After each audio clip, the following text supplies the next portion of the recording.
यह सवाल अक्सर पूछा जाता है कि आखिर एक कवि ने राजनीति में कदम क्यों रखा, लेकिन शायद सवाल उल्टा होना चाहिए। जब देश अन्याय के सामने खड़ा हो, जब समाज असहज हो, जब लोकतंत्र स्वयं सवालों से घिरा हो, तो क्या कविता अकेली रह सकती है?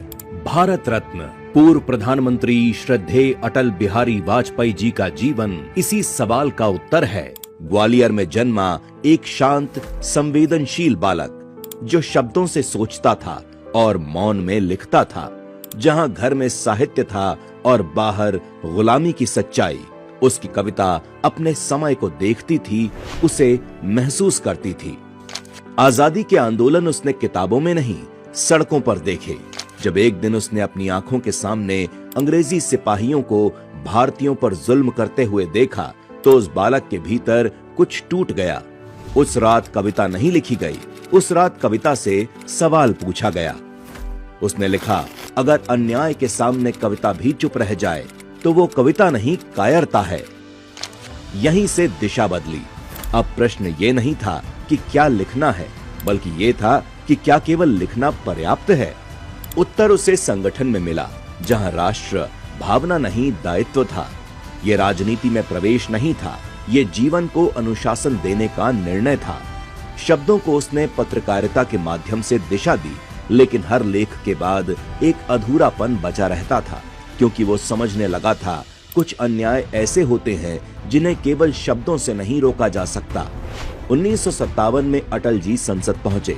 न नारे थे, न आक्रोश। उनकी आवाज ऊंची थी और विचार स्पष्ट थे। वे बहस जीतने नहीं आते थे, वे संवाद स्थापित करने आते थे। 1962 में युद्ध हुआ, जिसने देश को अंदर से झकझोर कर रख दिया। ये केवल सीमा पर लड़ा गया युद्ध नहीं था, ये देश के आत्मविश्वास की परीक्षा थी। अटल जी ने सरकार से कठिन सवाल पूछे, लेकिन एक रेखा कभी नहीं लांघी, वो था सेना का मनोबल। उनके लिए आलोचना आवश्यक थी, लेकिन राष्ट्र की कीमत पर नहीं।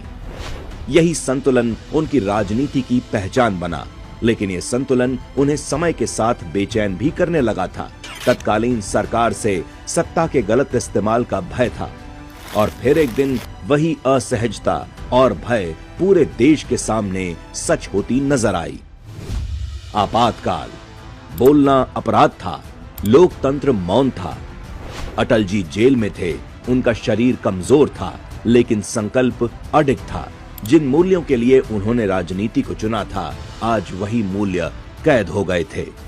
जेल की दीवारों के बीच उन्होंने लिखा, न दैन्यम न पलायनम,